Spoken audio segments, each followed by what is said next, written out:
tadi menarik nih Ustadz Robi sama Pak Ben nih yang ngebahas apa tenaga dalam gitu kan. Ya kan? Wah. Priswas tadi di luar sana. Iya, sempat denger juga, ngeliat juga gitu. Wah, seru banget. Ngerasa gitu. Serangan dari kita, dari yang sama saya. Vibrasinya kelihatan tuh, terasa tuh gitu loh. Wah, kok kuat banget gitu loh. Nah, dulu kan kita kan pernah ngebahas nih Pak Ben sama Pak Agung atau ada Pak Agung gitu kan. Kita ngebahas tentang Raja Kala Cakra atau Caraka Walik gitu kan. Nah, kalau aplikasi itu kira-kira gimana? Apakah ketika tadi kan Ustadz juga ngomong tuh ketika baca mantra atau baca afirmasi gitu kan, kok nggak bekerja gitu loh. Yang buka-buka gembok kok nggak kebuka gitu kan. Nah, bagaimana dengan fenomena Raja Kala Cakra? Gitu kan? Apakah bisa gitu kan? Hanya kita baca-baca afirmasinya, kita baca mantranya, terus energi jalan atau ada yang bekerja lah gitu. Menurut Ustadz sama Pak Ben gimana nih? Pak Ustadz dulu deh dari sisi. Kalau dari saya sendiri, Raja Kala Cakra sebuah nama ya. Nanti aplikasinya kalau mau di daerah Sunda namanya Jangjawokan tuh ada dengan bacaan yang berbeda, tapi mirip-mirip fungsinya begitu. Kemudian di hikmah juga ada gitu. Ada misalnya kita menggunakan kalau di ini namanya Raja Khotimus Sulaiman. Jadi Khotimus Sulaiman itu cincinnya Nabi Sulaiman. Jadi ada rajahnya itu, raja khususnya kalau di hikmah. Gitu. Jadi khusus banget tuh ininya, rajahnya itu. Dan itu selalu dipakai dengan aplikasi untuk menghindari dari mara bahaya. Untuk keberuntungan lah simpelnya. Sama. Untuk keberuntungan. Raja Kala Cakra kan juga sebenarnya buat itu juga kan. Kayak ada yang bacanya kayak jadi kayak orang yang membenci kita bisa mengasihi gitu kan. Itu bisa aja kalau orang yang ngerti bisa dijadiin peret kan bisa aja loh. Bisa aja. Nah, setuju nggak Pak Ben kayak gitu? Sebenarnya bisa-bisa aja. Ibarat ini kan kita bisa analogikan sebagai sebuah pisau, ya kan? Pisau bisa dimanfaatkan untuk motong yang sayuran yang bermanfaat atau juga untuk mengancam seseorang. Nah, yang membahayakan sifatnya kan itu.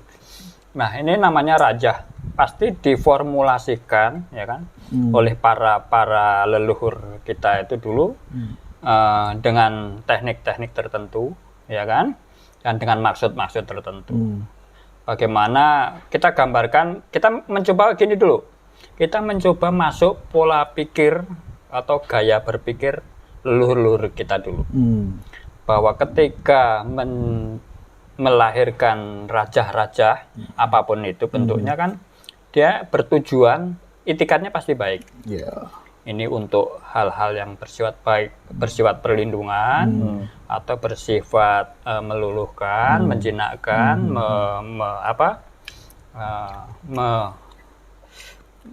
apa istilahnya? Menundukkan, menaklukkan, ataupun yang sifatnya membangkitkan. Jadi kan ini kan berkaitan dengan energi. Energi ada yang sifatnya membuka, ada yang mengisi, ada yang menutup. Nah, raja pun ini kemungkinan dulu juga dimaksudkan seperti itu. Nah, kalau kita lihat di sini tuh ya komplit paketnya. Biasanya raja komplit paketnya ya untuk membuka.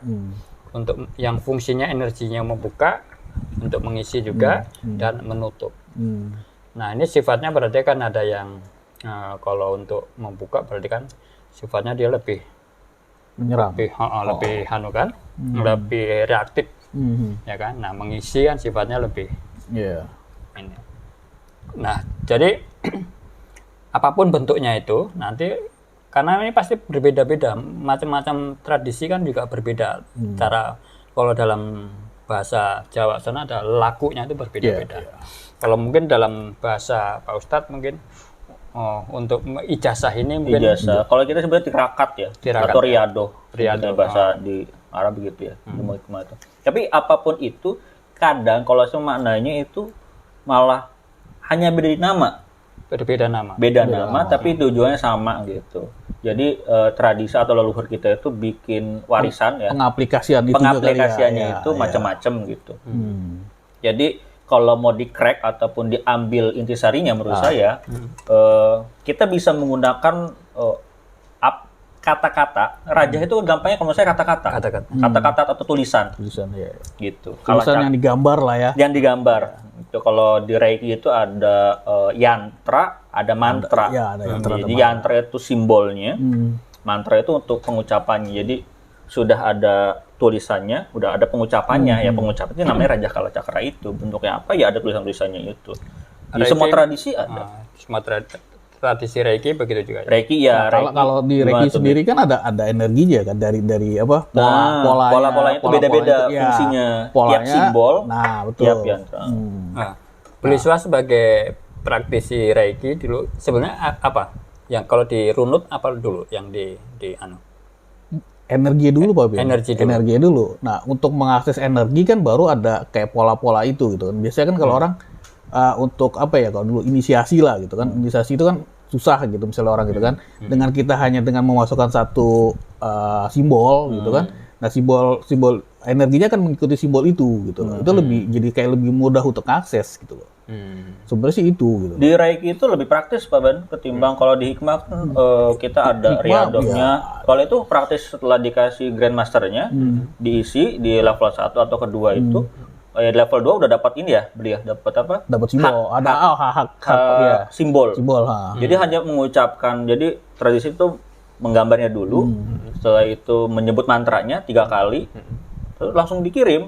Energinya. Malah lebih terstruktur menurut saya ya. Bahkan dibikin level itu ya 1 baru bisa sentuh, 2 dapat hak simbol, level 3 jadi guru.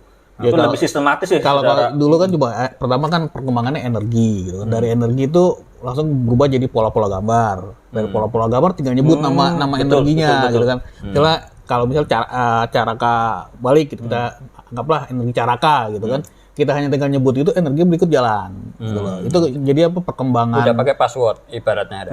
Iya, ya itu kan ketika si master menginisiasikan si muridnya gitu kan. Ya kan, dan dari tingkat-tingkatan tuh level 1, level 2, biasa 4 ya. Kalau di tenaga dalam kan hanya berhenti di ini, berhenti di energi aja kan. Makanya dia hanya menggunakan gerakan itu langsung capek kan? Gitu. Iya. Nah, iya capek. Gitu. Kalau udah main di Reiki atau energi gitu kan orang tinggal bengong begini aja ngeliatin tuh jalan. Pakai visualisasi aja jadi kan. Iya. Visualisasi ya penting. Karena ada patennya itu loh Pak Ben. Paten simbol, paten mantra. Kalau kita kan hanya energi yang buat ngedorong misalnya ini itu aja. Pakai niat itu aja buat ngedorongnya ataupun buat ngirim buat apa. Nah, ini proses bekerjanya gimana nih? Kalau misal antara apa yang kita visualisasikan dan imajinasikan itu berbeda dengan apa yang menjadi tujuan. Mungkin nggak terjadi benturan energi nggak? Jadi benturan Pak. Jadi kan kalau energi itu kan sifatnya sebenarnya netral kan. Betul. Nah, energinya itu kan kita kasih muatan nih. Muatannya kita ini apa nih? Gitu. Kalau kita muatannya positif, maka energi itu kan jadi energi positif. Gitu. Kalau kita muatannya dimasukin ke negatif, jadi energi negatif gitu kan. Misalnya kita niatnya buat ngejahatin orang dengan menggunakan energi, ya itu jadi energi negatif gitu loh. Ya media aplikasi Kayak itu, contohnya air ya. Kalau di ilmu hikmah itu biasanya dengan tiupan atau dengan sentuhan. Iya. Gituin doang, udah jadi obat itu atau ditiup gitu. Iya, makanya kan macam-macam lah. Kita ke orang pinter air cuma diubah gitu doang kan. Yang lebih menarik itu mungkin ada takut ada semburan ya. Gitu. Tapi kalau yang satu tuh gitu. Dia sentuh botolnya, tutup botol cuma dia. Ya sekarang takut semburan sih, kalau dulu enggak ya. Kalau karena Covid itu dulu kali ya. Jadi sentuh doang tak aja udah itu jadi punya aroma atau punya daya pengobatan yang bagus gitu bagi yang meyakini. Tapi tetap melakukan sesuatu ya. Nah, karena beliau adalah guru spiritual atau kiai atau ajengan, jadi sudah katanya sih istilahnya pori-porinya aja bisa bertasbih, berzikir. Jadi sentuhan ininya tuh udah masuk gitu ke air. Ya yakin ya percaya. Yakin dia itu ya, kalau di luar bilang ya harus yakin dulu. Yakin gitu dulu. Makanya selalu diawali dengan insya Allah. Nah, itulah awal-awalnya itu. Yang penting percaya dulu. Fenomena Ponari dulu itu ya. Iya, betul. Gitu. Oh, dia lebih jorok lagi sih, Bu. Masukin habis makan dia batu gitu kan, agak jorok sih kalau. Iya, makan pakai tangan, pegang batu cemplungin ke air gitu kan. Airnya kotor. Enggak, kalau itu kan sifatnya, kalau fenomena Ponari itu kan energi alam. Energi alam. Kita masukkannya ke situ ya. Tapi tahu nggak Pak Ben, masa depan ataupun gedenya Ponari jadi apa? Nggak dengar kabar itu. Terakhir dia tuh karyawan pabrik. Pocari Sweat. Kan ada Ponari itu. Pocari Sweat ya. Ponari Sweat. Benar. Iya. Nanti minuman minuman. Iya kan stamina. maksudnya jadi manusia biasa kan setelah itu kan Iya. setelah pamornya hilang. Fenomenanya hilang ya udah hilang gitu Ya kan. karena emang namanya fenomena kadang terjadi hanya beberapa waktu aja. Temporer pasti. Temporer. Gitu. Ya tapi ketika fenomena dikapitalisasi kan dia dapat untung. Dikapitalisasikan dan dibangun. Ya. Brandingnya dibikin sampai Dibuat, ya. tua itu, wah, itu bagus banget itu. Makanya yang akan terjadi itu ya di tradisi yang sudah lama, udah hitungannya udah lama, makanya kayak di pesantren gitu. Kayak misalnya di padepokan silat kayak gitu-gitu pasti lebih gampang ngejaganya gitu. Kalau dia kan personal aja kan, sendiri datang tiba-tiba bisa nyelupin orang sembuh gitu, sampai ngantri-ngantri. Iya. Hanya Jadi bermodalkan celupan. strukturnya nggak jelas ya. Iya, makanya itu kadang memang karena ya ibaratnya mah dibikin manajemennya ya, Ben. tapi Kalau itu- pengen Bener sih, ya itu balik ke belief ya, kalau masalah kayak Ponari kasih air gitu. Dulu saya juga main gitu, orang datang minta sembuhin, minta air, ya saya kasih air gitu loh. itu metodenya semburan atau Enggak, semburan aja? dulu dibaca, diafirmasin, dulu pertama awal. Lama-lama orang minta air, saya kasih air aja. Udah nggak perlu dibaca-bacain gitu loh, ya mintanya air gitu loh. Karena dia yakin, tiba-tiba WhatsApp gitu. Makasih ya, udah sembuh nih, udah enakan. Padahal saya nggak ngapa-ngapain loh gitu loh. Ini Nah, dulu Kliswas ini kan praktisi Kundalini Ya, apa? ya. Apa? Udah ini aja nggak sebut yang itunya mereknya lah. Nggak disebut ya. Nggak usah sebut karena- merek lah. Tapi yang Dagang jelas soalnya. Ya, merek dagang orang gitu. gambarnya ada. Ya, Gitulah. Gitu. Dan ada bukunya. Dia sudah menerbitkan buku. Artinya memang sudah masyarakat sudah mengenal. Itu.